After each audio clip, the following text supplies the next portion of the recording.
The cities which were formerly great have most of them become insignificant, and such as at present powerful were weak in the olden time. I shall therefore discourse equally of both, convinced that human happiness never remains long in one stay. It would be difficult not to concur with Herodotus, the father of historiography, in this characteristic account of big cities of the past and the present.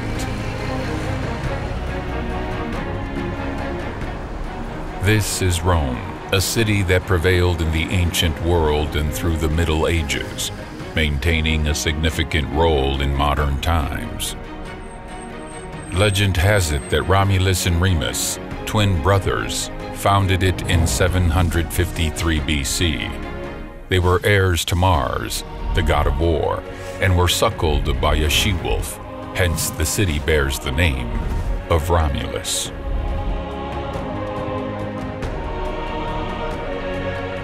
Every tourist in Rome admires the vestiges of the eternal city's past.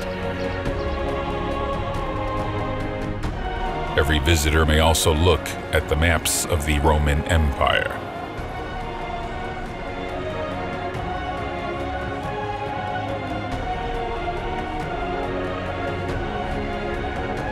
And they may quite naturally wonder whether there is a modern capital in the world today that predates Rome. Perhaps it is Washington, D.C. No way. Maybe Paris, London, Berlin, or Moscow. These are too young to match up to Rome. Then possibly Beijing, Delhi, Tokyo in the east? Negative. It could be that those very maps may help us resolve this matter. Quite a few of the powers on these maps nowadays are nowhere to be found. They failed the onslaught of millennia and were cast off the scene of history. Egypt is still around, and its history is older than that of Rome, but its current capital, Cairo, was only founded in the Middle Ages, the 10th century AD. Iran is standing in for Parthia, although they broke ground for Tehran, its capital city, only in the 9th century AD. Another significant neighbor flanking the Roman Empire on the east is Armenia, and its current capital is Yerevan. Cuneiform inscriptions have survived to our days, attesting to the date of its founding, and this was in 782 BC. 782 before Christ. Apparently, we've found the answer to our query. Rome was founded in 753 BC, whereas Yerevan in 782 BC. That is earlier by 29 years.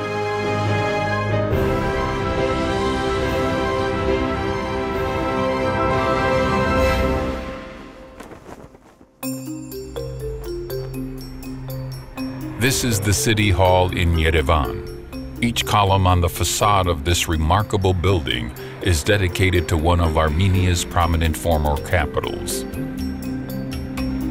Through the 5 millennia of its rich history, Armenia has had many capital cities, big and small, of which 12 were most acclaimed. Yerevan is one of these 12, the most recent. The building also houses the Museum of Yerevan History. A large replica of the cuneiform stone birth certificate of the city is set at its entrance. The original inscriptions may be seen at the ancient citadel called Erebuni, and the museum erected at its foot.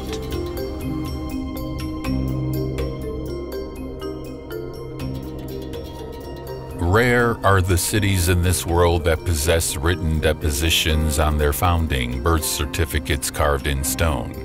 Yerevan is one of the lucky few.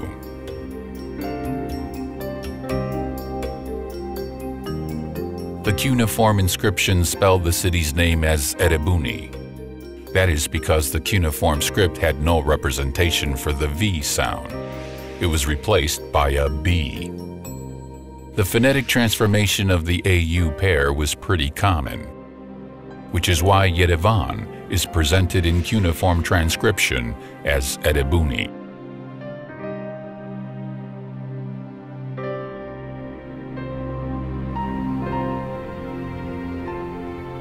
Erebuni was the principal northern bulwark of the Van or Ararat-Urartu kingdom, which existed between the 9th and 6th centuries BC. There is a reference to it as Ararat in the Holy Bible. Urartu is certainly the ancient name of the country which today we call Armenia. In the 19th century, when Assyriology was first developing as a science and people were deciphering inscriptions for the first time, there was much excitement when the name Urartu was read for the first time, because people realized that this was the same name as the biblical name of Ararat, which of course had long been known since the time of the Old Testament as the place where the ark in the flood story of Noah and the ark had come to rest. Ararat, as Armenia is persistently named in the Bible, is mentioned in the scriptures on the occasion of 3 events. The first is the story of the flood and the deliverance of Noah's ark in the mountains of Ararat. The other 2 pertain to the affairs of the 7th and 6th centuries BC, when the Ararat kingdom was one of the formidable states of ancient East, and the city of Erebuni Yerevan was its main stronghold on the north. Ce qui est très intéressant pour nous à Erebuni, c'est que what interested us most in Erebuni was the fact that the fortress is the birthplace of Yerevan. This is where Yerevan was founded. Erebuni is truly an impressive archaeological excavation site, especially in the way it preserves the strata pertaining to the Urartian period and the royal Armenian dynasties. Des niveaux qui appartiennent aux premières dynasties royales arméniennes. It is remarkable how Argishti I, the founder of the city fortress, states in the inauguratory inscription that it was for the glory of his country and to instill fear among enemies.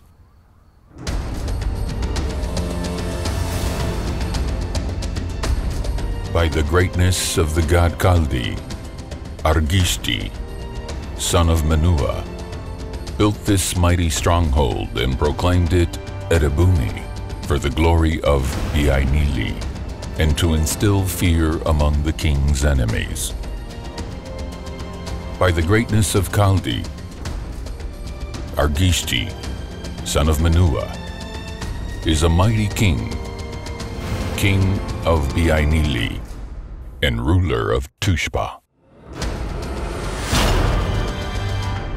In cuneiform script, the phonetic transformation of the AU pair was common. Hence, in Assyrian and Babylonian cuneiform sources, the Ararat kingdom is often referred to as Urartu. This is the name under which it appears on the world's oldest Babylonian map, where one of the depicted countries is Urartu Ararat, Armenia. This tablet is the oldest map of the world that has ever been discovered. And it's an archaeological object which is now in the British Museum, which was discovered in the ancient city of Babylon in Iraq in the 19th century. The scribe very carefully wrote on the surface of the map the names of different cities or different tribes or different places which he knew about. So the big cities like Ashur and Babylon and Nippur, the famous sites of ancient Mesopotamia, are there with the little circle with a label inside. Also, up in the northeast, there is a cuneiform inscription which says Urartu. and Urartu is the ancient name that we know today of ancient Armenia.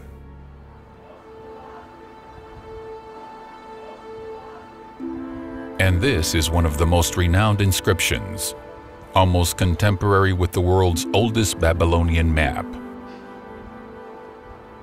Achaemenid King Darius I ordered it carved in 6th century BC on a rock in Iran called Bisitun or Behistun.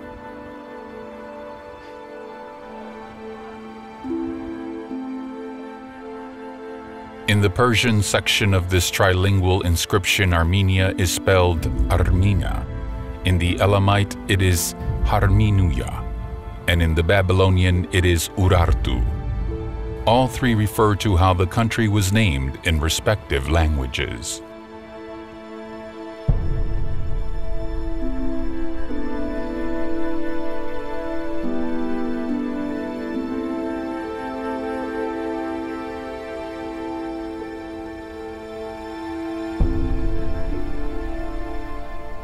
Let us return to the Erebuni archaeological site.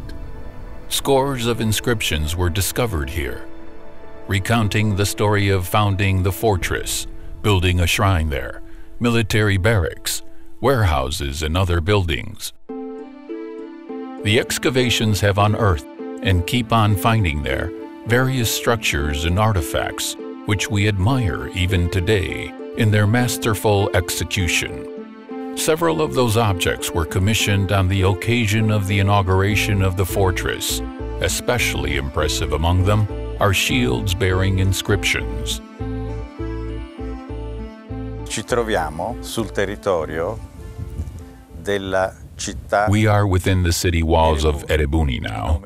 Every time in this place, reflecting on these monuments, whether inscriptions or artifacts, we reveal something new, and this is our little contribution to recreating the narrative of civilization. Il contributo che noi diamo, piccolo contributo, alla ricostruzione della civiltà mondiale. Erebuni Yerevan excavations began in 1950. Many of the inscriptions found at the site do not refer to an exact date of the fortress's founding. Where has it become known from then?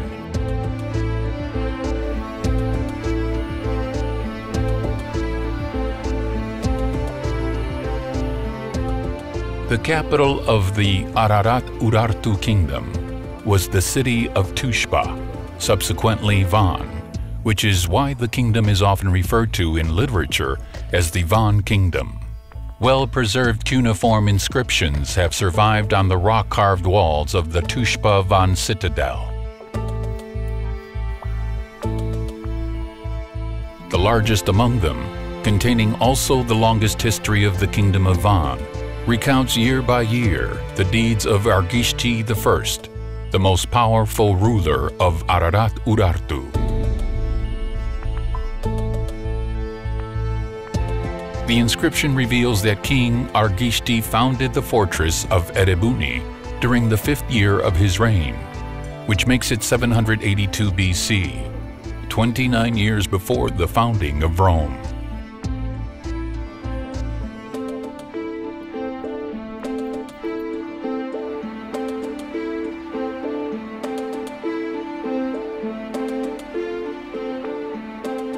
Erebuni, though, is not the earliest frontier in the history of Yerevan. Traces of human habitation in Yerevan date back to the early Stone Age. Remnants of a skull discovered in one of Yerevan's Stone Age caves made it possible to reconstruct the face of this 40,000-year-old cave dweller. Shengavit, one of the better-known ancient settlements, is on the shore of the Yerevan Lake. It used to be a preeminent center of the early Bronze Age in the Armenian highland, which is why a number of scholars have named it Milia the Shengavit culture.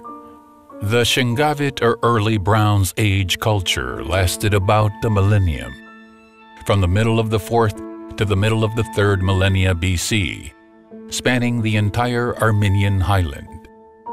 Between the 28th and 26th centuries BC, it spread onto the neighboring countries, onto the northern Caucasus, extending in the south all the way to Egypt and the central regions of Iran.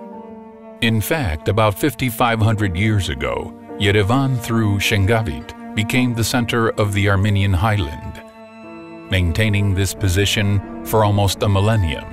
Interestingly, 4,000 years down the road, it once again became the center of the Armenian world and has been playing this role for 500 years now. There is a certain mysticism in this. As the Bible goes, everything returneth again according to his circuits.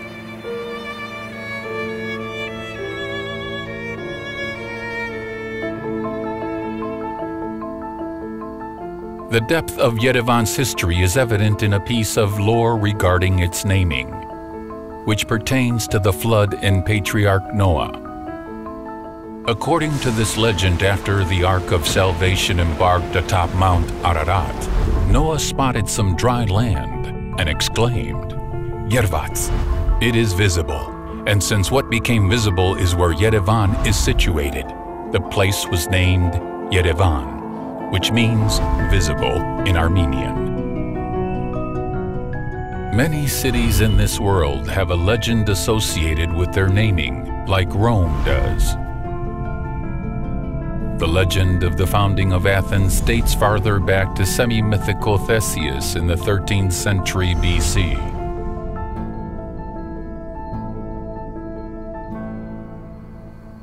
Here again, Yerevan has a clear advantage. According to lore, it was founded by Patriarch Noah, the progenitor of modern mankind, whereas the already purely historical evidence carved in stone dates it at year 782 BC. As an inhabited settlement, Yerevan has had uninterrupted existence from the date of its founding to our days. Within the city perimeter, in the immediate vicinity of Shengavit, is the fortress of Teishebaini in the ancient settlement of Karmir Blur, also founded during the Ararat-Urartu kingdom, about 100 years after Erebuni. This astounding city fortress became yet another northern bulwark of the kingdom. Even after the Ararat-Urartu kingdom, life within the territory of Yerevan was quite vibrant. The palatial complex built in the Erebuni-Yerevan outpost in the Achaemeni period comes to prove it, as do the discoveries of hoards of coins of Alexander the Great, Seleucid, and Parthian kings and Roman emperors. The place also thrived during the early Middle Ages, when Armenia became the first to adopt Christianity as an official religion of the state in 301 AD. This was attested to by the St. Peter and Paul Church, built here in the 5th century and subsequently pulled down by atheist Soviets, as well as by the Avan Cathedral, built in 590, now dilapidated. There exist many testimonials on Yerevan in the works of medieval historians, where the city is referred to as Erevan, Arevan, Irevan, Iravan, and other variations. Most noteworthy among these is the passage in the chronicle of the 7th century historian Sebius on the Arab invasion of Armenia in 642 to 643. The invaders lay siege on Yerevan, fought extended battles under its fortified walls, all to no avail. Yerevan flourished during the Armenian kingdoms and principalities of the 9th to 13th centuries. New spiritual and cultural centers were founded. Manuscripts were written and copied. It is characteristic that Yerevan with its environs won acclaim for its famous gardens, referred to in numerous records. In the middle of the 13th century, the Mongol Tartars conquered Armenia. Substantial population was massacred or driven into captivity. A massive exodus of Armenians began. The Mongol Tartar invasion was followed by another calamity. In 1387, the hordes of Tamerlane besieged Yerevan.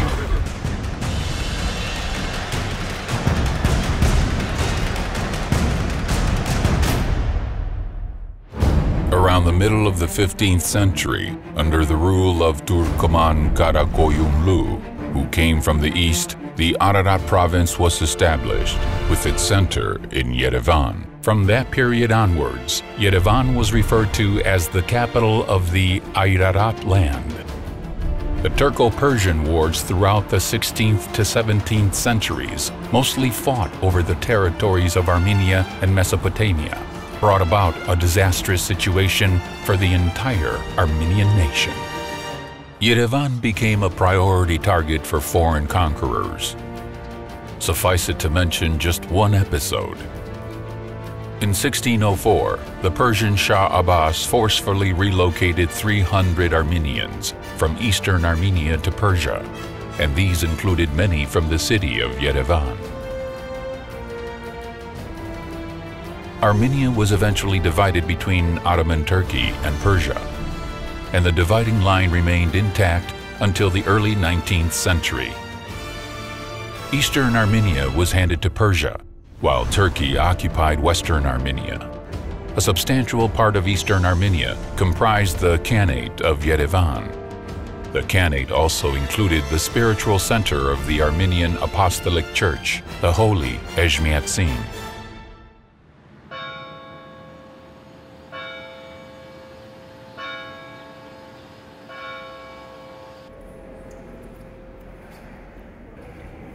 The plight of the Christian nation was aggravated by being split between two Muslim superpowers.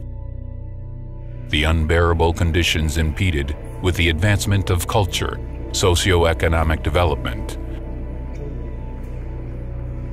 An example to illustrate. Armenian printing originated in Venice in 1512, followed by dozens of Armenian print shops sprouting throughout the countries, with even the smallest Armenian communities in them. Nevertheless, the Armenians accomplished setting up the first one in their own land, only 260 years after the invention of print, in 1771 through the efforts of Catholicos Simon Yerevanci. This is the throne of the famous Catholicos, who was born in Yerevan, now on display at the National History Museum of Armenia. The last Armenia kingdom had dwindled in the 15th century. Many prominent sons of the Armenian nation subscribed to the quest for the liberation of Armenia in the course of the 15th to 19th centuries. They were attempting to secure the assistance of the Christian powers in freeing their nation. Initially, Armenians mostly approached Western European monarchs, often seeking the backing of the Pope to liberate the country of biblical Mount Ararat, the safe haven to Noah's Ark. From the beginning of the 18th century, Armenian activists also approached the Christian power gaining strength in North Russia, which, beginning with Peter the Great, was actively seeking expansion to the south. Together with the Russian court, the Armenian figures were drawing plans for the liberation of their country, which yielded results in the first 30 years of the 19th century, when most of eastern Armenia was ceded to the Russian Empire. The new Russo-Persian War of 1826 to 1828 brought victory to the Russians. Its breaking point was the taking of the fortress of Yerevan on October 1st, 1827. The Russian troops had failed in two previous attempts, in 1804 and 1808.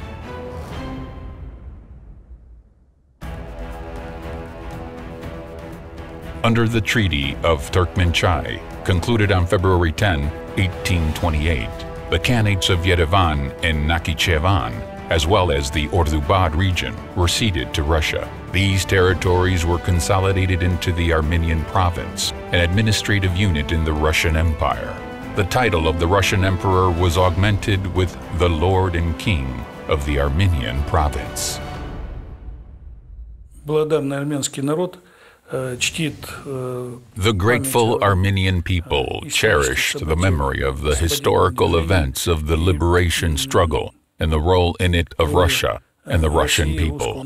We remember the unprecedented heroism of General Krasovsky's unit in saving St. Ezhmiastin. The memorial to the heroes in Oshakhan is living proof of this. Eastern Armenia was liberated in 1828 with the signing of the Turkmenchai Treaty. Already in 1834, a magnificent memorial to honor the heroes was erected in Oshakhan. The remains of 1,132 Russian soldiers were put to rest underneath it. They had selflessly thrown themselves against the overwhelming forces of the Persian army. A special medal was minted for the taking of Yerevan, awarded to many servicemen. During the war, Armenian volunteer regiments distinguished themselves with heroism. They fought alongside Russian troops under their own banners, winning admiration and awards from the Russian command. Yerevan remained the administrative center of the Armenian province between 1828 to 1840. This is the coat of arms of the Armenian province. Under the aegis of the two-headed Imperial Russian eagle, Armenia is represented by three symbols. The first is Mount Ararat, with the ark on the summit. The second is the crown of the foremost Armenian king, Tigran the Great. And the third is the cathedral in Ezhmiastin, the spiritual center of Christian Armenia. After ascension to the Russian Empire, Yerevan underwent significant changes. Certain sectors of the economy developed exponentially. This was especially true with respect to the production of cognac. Yerevan's role as the center of national culture became even more prominent. Countless books and periodicals were published in Armenian and foreign languages. Many new schools, theaters, cultural establishments spawned. During the years of the First World War, taking advantage of the global chaos, Turkey perpetrated the first genocide of the 20th century in Western Armenia.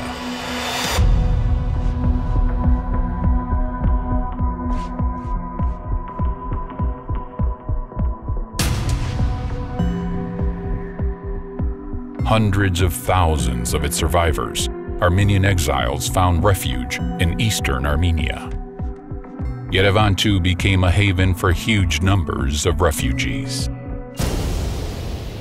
In 1917, the two Russian revolutions toppled the Russian Empire. In January of 1918, Turkish troops invaded Transcaucasia. The situation was disastrous. The enemy exceeded Armenians in numbers and armament. But the Armenians consolidated around Yerevan, and in May of 1918, through a series of decisive and heroic battles, contained the onslaught. On May 28, 1918, the independence of Armenia that had declined in the 14th century was regained. Yerevan was proclaimed the capital of the Republic of Armenia. This is the old history of Yerevan, chronicled through millennia to our days. One may be envious of such an ancient history, kind-heartedly, of course. But there are also exits, spiteful envy, to which succumb those who are deprived of their own values. This is the feeling prevailing among those who look at Yerevan across Armenia's eastern border, attempting to twist true history. At the end of May 1928, the Caucasian Tatars, or Caucasian Turks, inhabiting the eastern regions of Transcaucasia proclaimed a state, naming it Azerbaijan. Azerbaijan is the phonetically transformed name of Atropatene. Atropatene is first mentioned by classical authors, such as Strabo, Pliny the Elder, Ptolemy, for example, amongst others, and a number of other classical sources. What's very consistent is that Atropatene is basically defined as that region that is south of the Araxes River, what is now modern-day Azerbaijan and Iran. There is no such thing as an entity known as Azerbaijan north of the Araxes River, north of the province of Iranian Azerbaijan. Historically, no such entity has never existed, and as we'll see later, it only began in late May of 1918 when such an entity was created, mostly in a political aspect. Yerevan celebrated its 2,750th anniversary in 1968, setting off a tradition. Every year in the month of October, Armenians celebrate the day of their capital.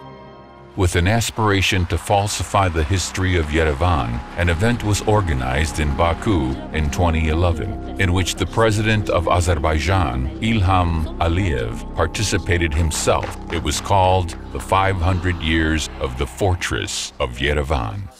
Azerbaijanis allege that Yerevan was founded in the beginning of the 16th century by Revan Guli Khan, from whom the city's name therefore originated. One has to be half-witted to make such a claim, since Yerevan and its fortress have been mentioned dozens of times before the advent of the 16th century. As early as in the 7th century, Yerevan withstood the Arabs, remaining impregnable. In 1387, it fought Tamerlane when 500 of its citizens fell. Then again, how could it possibly be founded in the early 16th century and be named after Revan Guli Khan when 2 centuries before that, in the first half of the 14th century, Mongol rulers Abu Sa'id and Anushirvan had minted coins in the city of Yerevan with its name on them? Falsification as Azerbaijani public policy does not limit itself with forging the history of the capital, Yerevan. It extends over all of Armenia and its people. As early as in 1990s, the preceding president of Azerbaijan, Heydar Aliyev, the progenitor of incumbent Ilham Aliyev, instructed Azerbaijani historians to falsify and restate the history of the region to the benefit of Azerbaijan. Already during the Soviet period, there existed a good school in Azerbaijan, but unfortunately, it is now mostly suppressed. Those who at least say something, who dare to speak up, get persecuted by people who are appointed through political motivation and are rather detached from science. As a result of public policy intent on fabrication, not only Armenian lands and cultural monuments were proclaimed Azerbaijani, but also the history and culture of other nations. For example, the Safavid Kingdom of Persia was pronounced an Azerbaijani state, while the world-famous medieval Persian poet Nizami an Azerbaijani Turk. As for Nizami, we recently learned that the Persian poems inscribed on his tombstone have been erased. Nizami himself, when once requested to recite a poem in Turkish, responded with the following 2 beats: "A Turk's conduct does not befit us. Turkish speak is not our value. He who is noble shall speak a noble tongue. That is, I am Persian and shall speak in Persian. It belittles me to use the savage language of the Turk." One of the important pillars of Azerbaijani falsification is the statement that Armenians did not inhabit the territory of the current Republic of Armenia before the 15th century. In order to comprehend the absurdity of this, one only needs to cast a glance at the prominent maps of the world, drawn and published, incidentally, by non-Armenians. Հերոդոտոսը իր աշխատանքների մեջ նշում է Հայաստանը, նշում է նրա գտնված վայրը Տիգրիսի եւ Եփրատի գետերի շրջապատում, ներսում դրանցից հյուսիս գտնված տարածքը Herodotus, the father of historiography, refers in his works to Armenia and its location, the headwaters of Tigris and Euphrates, the territory north of it, while German and English cartographers, who drew maps of the world according to his data, placed Armenia almost in the center of the world. Eratosthenes, living in the 3rd century BC, his works also contain references to Armenia and maps drawn on the basis of his writings, as well as those of other antique scholars, always place Armenia in the center. Ինչպես նաև մյուս հայտնի հույն աշխարհագրագետների, մասնագետների պատրաստած գրած գրությունների հիման վրա պատրաստված քարտեզները, բոլորը կենտրոնում ունեն Հայաստանը. This list could go on indefinitely. Browsing through maps by famous antique and medieval authors, Strabo Ptolemy, 10th century Arab geographer Al-Istarkhi. Armenia throughout is placed between the Black, Caspian, and Mediterranean seas.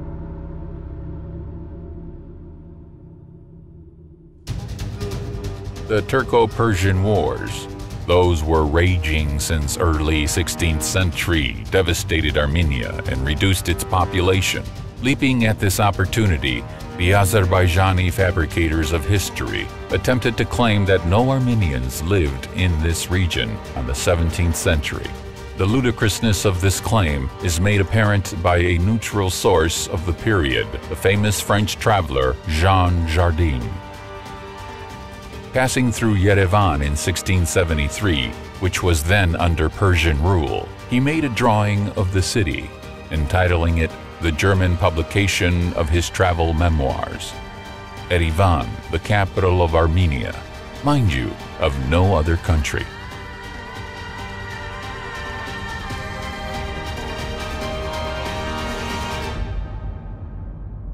The mosques of Yerevan are a favorite subject of Azerbaijani counterfeiters. According to various sources in the 19th century, there were 2 large mosques within the perimeter of the Yerevan fortress and 6 smaller ones nearby. Today, one of the larger mosques is preserved in Yerevan, the Blue Mosque. The rest were brought down during the years of Soviet power. It is common knowledge that the Soviet authorities, with atheism as their banner, for many decades demolished the houses of prayer throughout the territory of the USSR.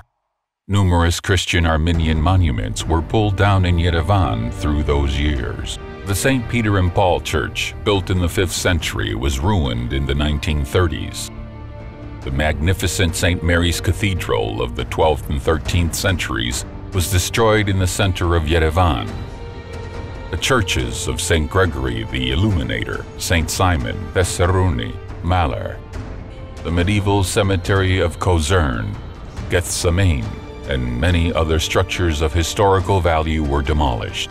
In 1938, notwithstanding the numerous protests and complaints, the authorities pulled down the surviving fragments of the walls of the fortress of Yerevan, building a wine factory instead. The Russian Nikolaev Church, a majestic 19th century architectural monument, was also destroyed.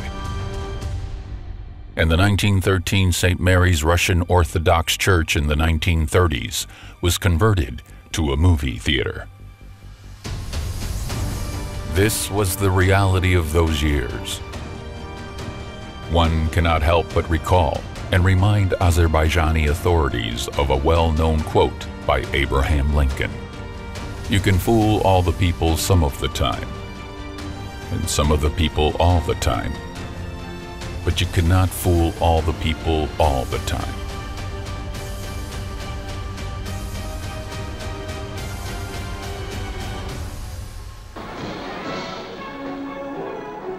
The restoration of Armenian statehood in 1918 opened a new page in the history of Yerevan. It was officially proclaimed the capital city of the Republic of Armenia. The presence of tens of thousands of refugees, the famine and outbreaks of disease notwithstanding, the new state managed to get on its feet.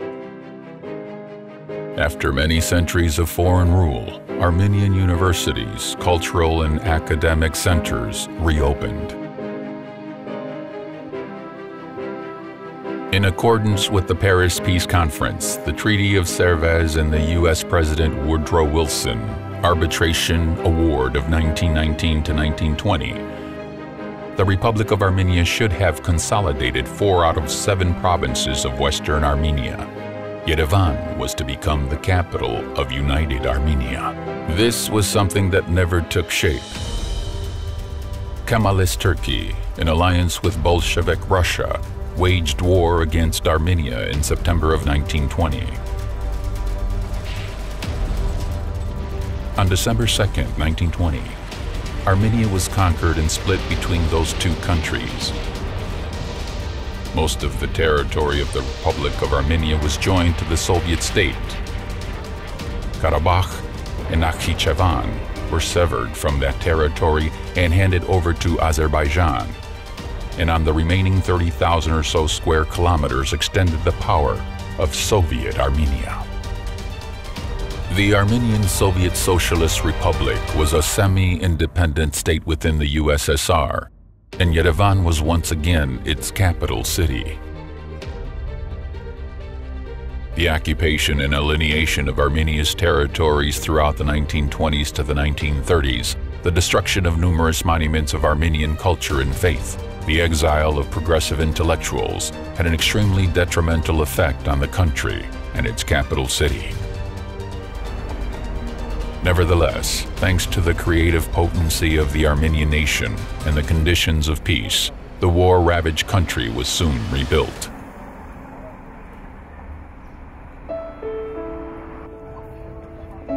Led by the talented architect Alexander Tamanian, the city's development under a uniform plan began in 1924. The plan devoted particular attention to the preservation of historical and cultural monuments, something that the authorities failed to observe. The construction of the city's main square began in 1926. The State History Museum of Armenia is on its northern side. This was followed by the construction of the State Opera and Ballet Theater and the first Armenian Astronomical Observatory, which later became the basis for the world-renowned Burakan Observatory. In 1941 to 1945, the USSR was drawn into the Second World War.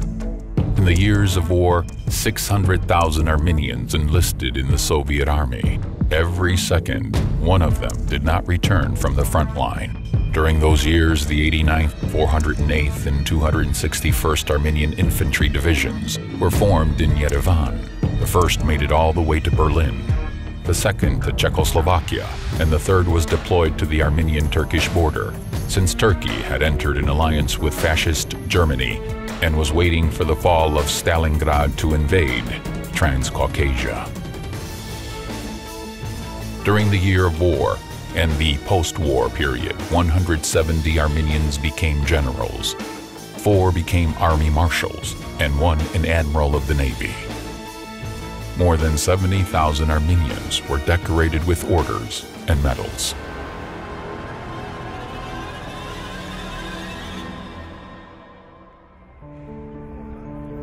Following the end of Stalinist tyranny in the middle of the 1950s, the peoples of the USSR acquired certain possibilities to develop their respective cultures. Mate-Nadaran, the world's biggest depository of Armenian manuscripts, was built during the 1950s. Today, it preserves about 18,000 manuscripts and more than 100,000 archival documents, not only in the Armenian language, but in the classic Greek, Assyrian, Latin Arabic, Georgian, and other languages.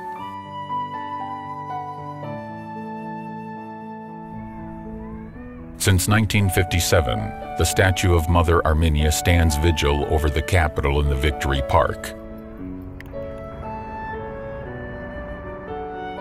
Not far from it, a 50-meter-high stele of Victory was erected in 1967. Crowned by a symbolic turret, of an Ararat Urartu kingdom fortress and the Tree of Life, a symbol of eternal life.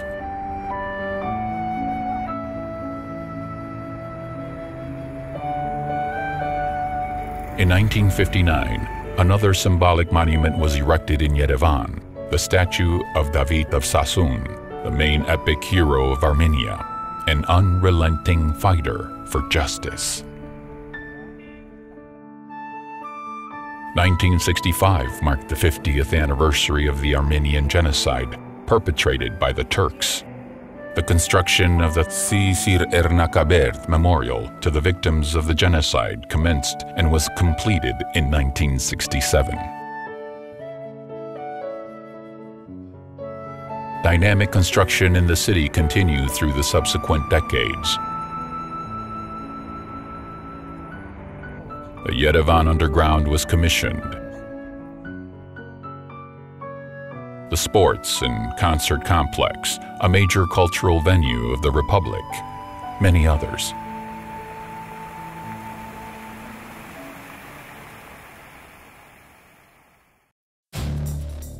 In 1988, the first national liberation movement in the USSR began. The Armenian people rose up with the fair demand to reunite Karabakh with the motherland.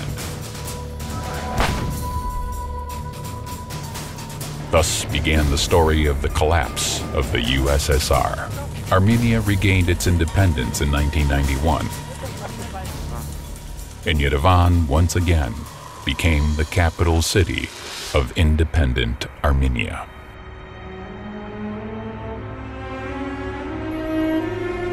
This ancient city is now one of the flourishing and young metropolises of the world.